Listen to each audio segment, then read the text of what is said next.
An evolutionary biologist at Purdue University named William Muir studied chickens.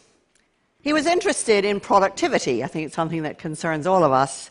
But it's easy to measure in chickens because you just count the eggs. He wanted to know what could make his chickens more productive, so he devised a beautiful experiment. Chickens live in groups, so first of all he selected just an average flock, and he let it alone for 6 generations. But then he created a second group of the individually most productive chickens. You could call them super chickens. And he put them together in a super flock. And each generation he selected only the most productive for breeding. After 6 generations had passed, what did he find? Well, the first group, the average group, was doing just fine. They were all plump and fully feathered, and egg production had increased dramatically. What about the second group? Well, all but 3 were dead. They'd pecked the rest to death. The individually productive chickens had only achieved their success by suppressing the productivity of the rest. Now, as I've gone around the world talking about this and telling this story in all sorts of organizations and companies, people have seen the relevance almost instantly, and they come up and they say things to me like, that super flock, that's my company. Or, that's my country. Or, that's my life. All my life I've been told that the way we have to get ahead is to compete. Get into the right school, get into the right job, get to the top. And I've really never found it very inspiring. I've started and run businesses because invention is a joy, and because working alongside brilliant, creative people is its own reward. And I've never really felt very motivated by pecking orders or by super chickens or by superstars. But for the past 50 years, we've run most organizations and some societies along the super chicken model.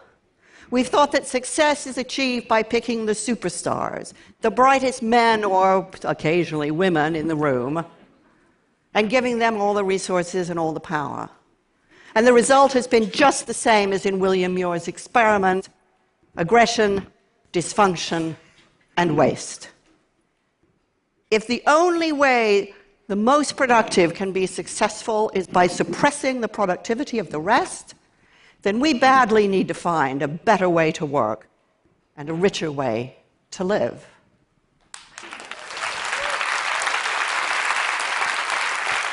So what is it that makes some groups obviously more successful and more productive than others? Well, that's the question a team at MIT took to research. They brought in hundreds of volunteers, they put them into groups, and they gave them very hard problems to solve. And what happened was exactly what you'd expect, that some groups were very much more successful than others. But what was really interesting was that the high-achieving groups were not those where they had 1 or 2 people with spectacularly high IQ, nor were the most successful groups the ones that had the highest aggregate IQ. Instead, they had 3 characteristics, the really successful teams. First of all, they showed high degrees of social sensitivity to each other. This is measured by something called the reading the mind in the eye test. It's broadly considered a test for empathy, and the groups that scored highly on this did better. Secondly, the successful groups gave roughly equal time to each other, so that no one voice dominated, but neither were there any passengers. And thirdly, the more successful groups had more women in them. Now, was this because women typically score more highly on the reading the mind in the eye test, so you're getting a doubling down on the empathy quotient? Or was it because they brought a more diverse perspective? We don't really know. But the striking thing about this experiment is that it showed what we know, which is some groups do better than others. But what's key to that is their social connectedness to each other. So how does this play out in the real world?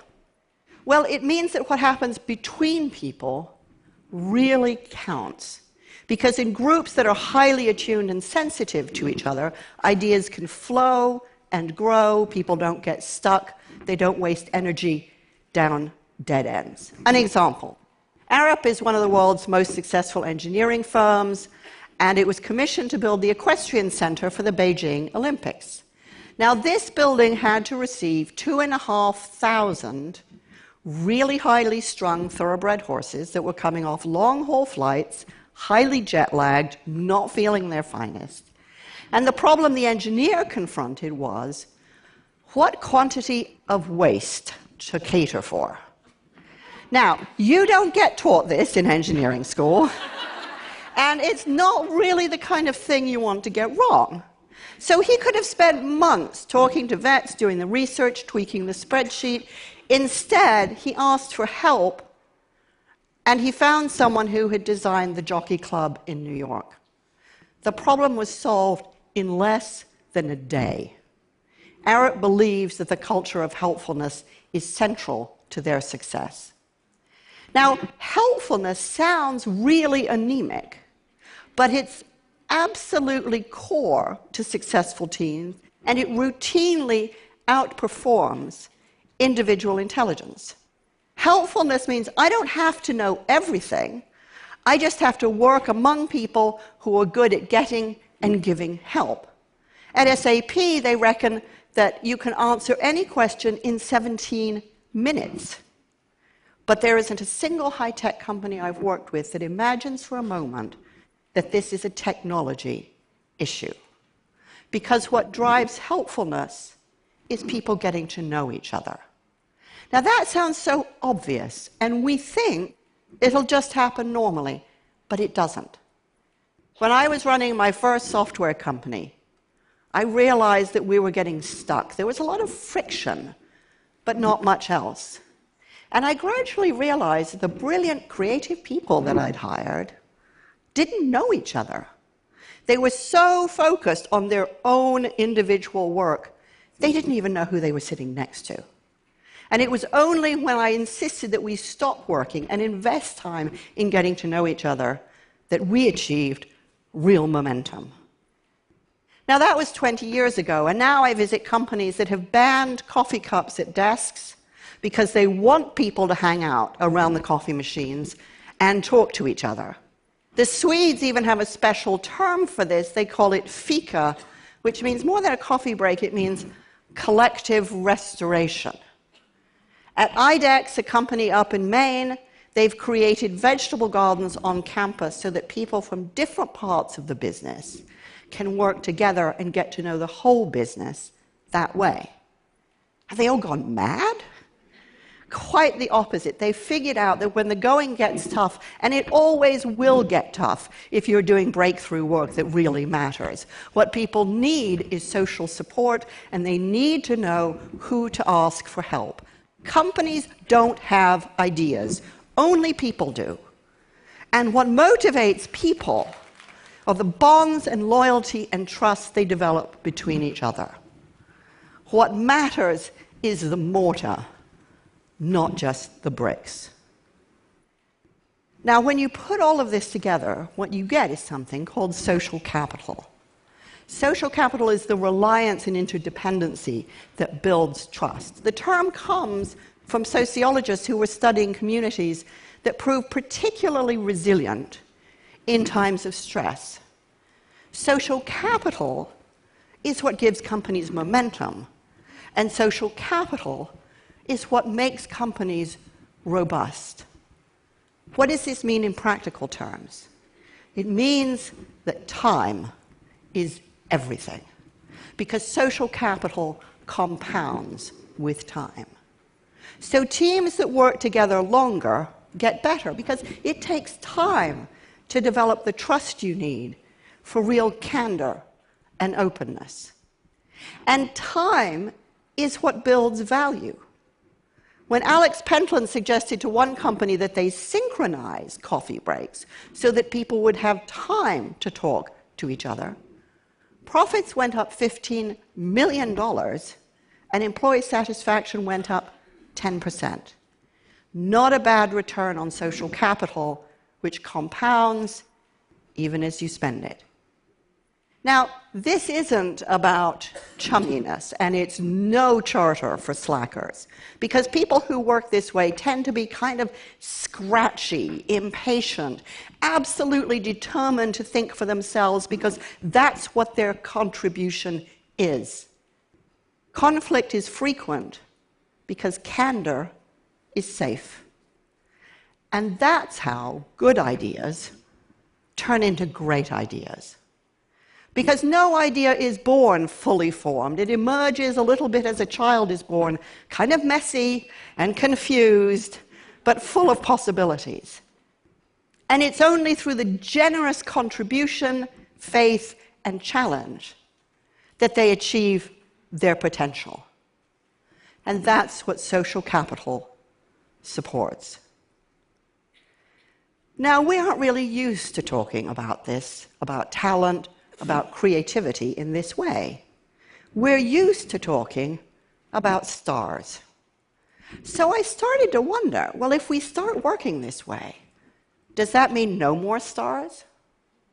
So I went and I sat in on the auditions at the Royal Academy of Dramatic Art in London, and what I saw there really surprised me, because the teachers weren't looking for individual pyrotechnics. They were looking for what happened between the students, because that's where the drama is. And when I talked to producers of hit albums, they said, oh, sure, we have lots of superstars in music. It's just they don't last very long. It's the outstanding collaborators who enjoy the long careers, because bringing out the best in others is how they found the best in themselves. And when I went to visit companies that are renowned for their ingenuity and creativity, I couldn't even see any superstars, because everybody there really mattered. And when I reflected on my own career and the extraordinary people I've had the privilege to work with, I realized how much more we could give each other if we just stopped trying to be super chickens.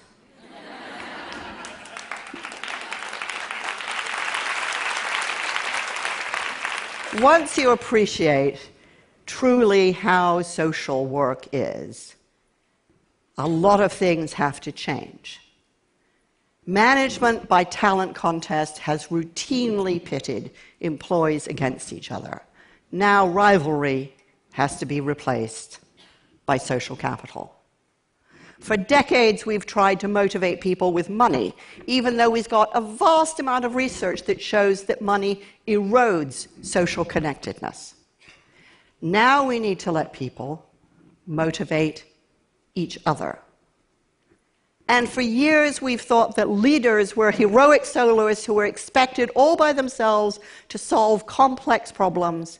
Now we need to redefine leadership as an activity in which conditions are created, in which everyone can do their most courageous thinking together.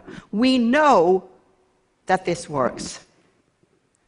When the Montreal Protocol called for the phasing out of CFCs, the chlorofluorocarbons implicated in the hole in the ozone layer, the risks were immense. CFCs were everywhere, and nobody knew if a substitute could be found. But one team that rose to the challenge adopted 3 key principles.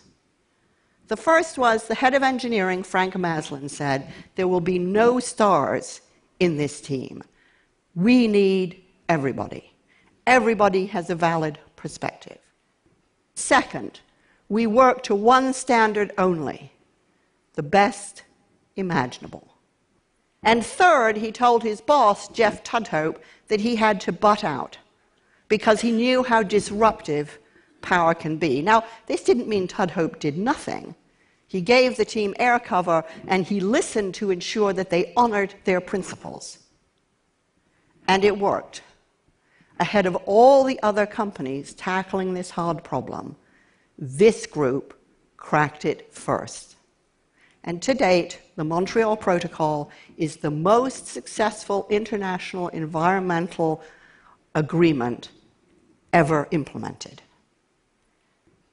There was a lot at stake then, and there's a lot at stake now And we won't solve our problems if we expect it to be solved by a few supermen or superwomen. Now we need everybody.